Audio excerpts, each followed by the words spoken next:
बात करते हैं SCO social entrepreneur of the year 2025। Pakistan के एक अचीवर की हम बात करते हैं। साद सिद्दीकी ने रूस में ब्रिक्स और SCO social entrepreneur of the year 2025 का अवार्ड अपने नाम किया।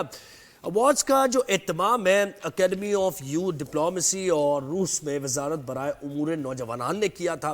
और ये अवार्ड्स कल 5 कैटेगरी, ये जो कुल कैटेगरीज थी ये 5 थी और इसमें दिए गए, जिसमें साद सिद्दीकी ने आलमी सतह पर पाकिस्तान की नुमाइंदगी करने वाले टॉप एंटरप्रेन्योर का एजाज भी अपने नाम किया। जो ये कंपटीशन रशिया में हुआ तो हमारे साथ ही हैं इस वक्त। जी बिल्कुल, साद सिद्दीकी एंटरप्रेन्योर हैं, उनको शामिल गुफ्तगू करते हैं और वेलकम करते हैं और मुबारकबाद देते हैं इस जीत पर।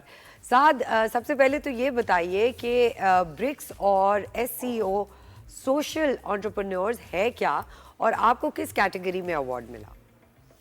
अस्सलाम वालेकुम। तो जो ब्रिक्स और SCO का जो अवार्ड है ये तकरीबन कोई 15 से 20 मुल्कों का मश्तरका अवार्ड है, जो कि एक सेरेमनी के थ्रू रशिया में ऑर्गेनाइज किया जाता है। इसमें डिफरेंट कैटेगरीज के अंदर पूरी दुनिया से यंग लीडर्स जो हैं वो पार्टिसिपेट करते हैं। वो मीडिया की कैटेगरी भी होती है, वो एंटरप्रेन्योरशिप की कैटेगरी भी होती है, वो पब्लिक डिप्लोमेसी की भी कैटेगरी होती है, उसमें रिसर्च भी होती है और बहुत सी कैटेगरीज होती हैं। उसमें जो सोशल एंटरप्रेन्योरशिप की कैटेगरी थी, social entrepreneurship of the year, उसमें मुझे नॉमिनेट किया गया था और अल्हम्दुलिल्लाह मैं इस वक्त कज़ान में हूँ और पिछले रोज मुझे इस अवार्ड से और साथ है कि आपने अब तक किन किन ममालिक में खिदमात सर अंजाम दिए हैं और कितने तलबा को आपने बाइख्तियार बनाया, ये भी हमारे लिए जानना ज़रूरी है।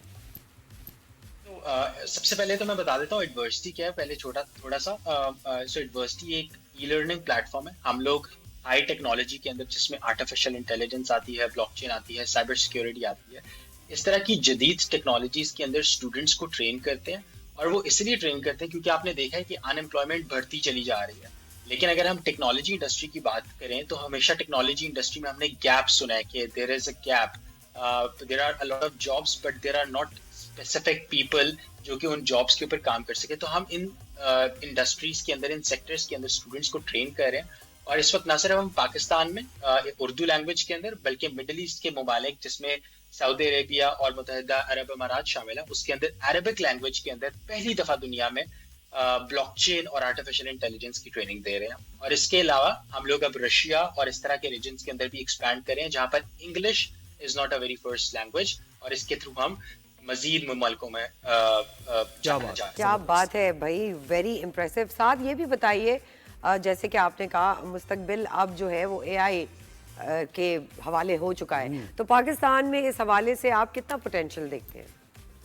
जी बिल्कुल, फ्यूचर AI है और I think Pakistan is still let, because अगर हम सिर्फ अपने हमसाया ममालिक की बात करें तो वो तकरीबन 2016-17 के अरसे में आर्टिफिशियल इंटेलिजेंस के ऊपर काम करना शुरू हो गए थे, but still the time has not gone. I am happy कि हमें इसकी रियलाइजेशन हो गई है कि AI के ऊपर हमारा कितना ज्यादा फोकस है, क्योंकि वर्ल्ड इकोनॉमिक फोरम रिपोर्ट करता है कि 2026 तक AI $13 ट्रिलियन की इंडस्ट्री बनेगी। और आई थिंक अगर हम उसका सिर्फ 1% भी निकाल पाए तो आई थिंक पाकिस्तान का सारा कर्जा तो वैसे ही निकल जाता है और हमें हमारे पता नहीं कितने ही हजारों करोड़ों लोगों को इसके अंदर जॉब्स मिलेंगी, नए रोजगार के मौके पैदा होंगे। सो आई थिंक गवर्नमेंट लेवल के ऊपर और प्राइवेट लेवल के ऊपर भी एक बहुत ही स्ट्रेटेजिक विजन चाहिए, इसके अंदर पॉलिसी चाहिए, ताकि हम अपनी कमिंग जो हमारे पास यूथ आ रही है स्पेशली उसको ट्रेन कर सकें इस चीज के अंदर और उसको अपस्किल कर सकें। बल्कि ना सिर्फ अपस्किल कर सकें but there is another terminology that we say reskill,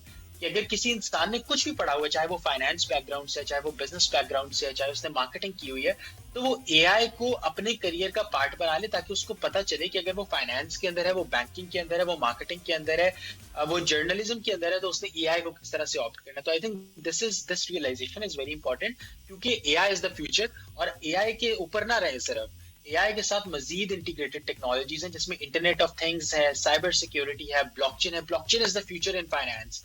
So just work on these technologies, अभी से कोशिश करें, उसको लर्न करें, ताकि आप जब 2030-2040 की मार्केट के अंदर इसका बूम आए, जिस तरह अभी AI का बूम चल रहा है, तो साइबर सिक्योरिटी का भी बूम आने लगा है, वेब 3.0 का बूम आ रहा है, ब्लॉकचेन का वैसे ही बूम चल रहा है। तो इन टेक्नोलॉजीज का पार्ट बने ताकि वो जो 2030 और 2040 तक की जर्नी है हम उसको बहुत ज्यादा secure Spoken like a true leader. बिल्कुल हाँ साथ जैसे आप इसकी अहमियत हमें बता रहे हैं तो आपका क्या ख्याल है कि ये बच्चों के सिलेबस में भी होना चाहिए साइबर सिक्योरिटी और एआई को शामिल कर दिया जाए ताकि शुरू से ही बच्चे फिर फेमिलियर होना और फिर आपने कहा कि मजीद भी उनकी स्किल्स पर तो इस पर कुछ बताइए। जी बिल्कुल। मेरे पास एक बड़ी लाइव एग्जांपल हमारे पास दुनिया में मौजूद है और वो लाइव एग्जांपल ऐसी है कि जिनसे हम सीख सकते हैं बहुत कुछ क्योंकि वो बिल्कुल हमारे जैसे लोग हैं और उस मुल्क का नाम है इंडिया। सो इंडिया के अंदर आर्टिफिशियल इंटेलिजेंस या ब्लॉकचेन या साइबर सिक्योरिटी जिसको आम इस्लाम में वाइट हैट हैकिंग भी कहा जाता है उसके एक पार्ट को वो सिर्फ जो है वो 6th और 7th क्लास में सिखाया जाता है। पाकिस्तान में भी हमारे पास कुछ स्टोरीज हैं, दे आर अनहाइलाइटेड, जो 12-14 साल के बच्चे ब्लॉकचेन के प्रोडक्ट्स बना देते हैं, वेब 3.0 के प्रोडक्ट्स बना देते हैं, आर्टिफिशियल इंटेलिजेंस के प्रोडक्ट्स बना देते हैं। बट स्टिल मैं खुद भी prime ministers national youth council का पार्ट हूँ और हम लोग यही चाहते हैं कि प्राइम मिनिस्टर ऑफिस के साथ, प्राइम मिनिस्टर ऑफ पाकिस्तान के साथ मिलकर इसको पॉलिसी लेवल के ऊपर हम एक स्ट्रेटेजी बनाएं कि ये जो टेक्नोलॉजीज हैं ये फ्यूचर है, इनके बगैर हम फ्यूचर को इमेजिन ही नहीं कर सकते। सो इन टेक्नोलॉजीज को हमारे ना सिर्फ अर्ली सिलेबस का पार्ट होना चाहिए, लेकिन अगर हम उसको उन चीजों को मिस कर देते हैं, आई थिंक प्रोग्रामिंग जो है सिर्फ वो आपको नर्सरी और जो आपकी वेरी अर्ली क्लासेस होती हैं उधर से शुरू कर देना चाहिए ताकि आहिस्ता आहिस्ता बच्चों की ग्रिप बने, because there are a lot of logic building things in those sectors। तो आपको चाहिए कि आप अपने अगर आप if you're a parent especially, तो आपको चाहिए कि आप अभी से अपने बच्चों के ऊपर तवज्जो दें ताकि वो प्रोग्रामिंग और कोडिंग स्किल्स सीख सकें, ताकि जब वो 6th और 7th स्टैंडर्ड तक पहुंचे या 10th स्टैंडर्ड तक पहुंचे या A levels कर रहे हो, जो कुछ भी कर रहे हो, तो वो इस काबिल हो सकें कि उनके पास एक क्लियर रोड मैप हो कि उन्होंने करना क्या अपनी जिंदगी के अंदर और वो आगे चल के they can stand among the rising nations। जबरदस्त। साद सिद्दीकी एंटरप्रेन्योर रशिया से हमें ज्वाइन कर रहे थे।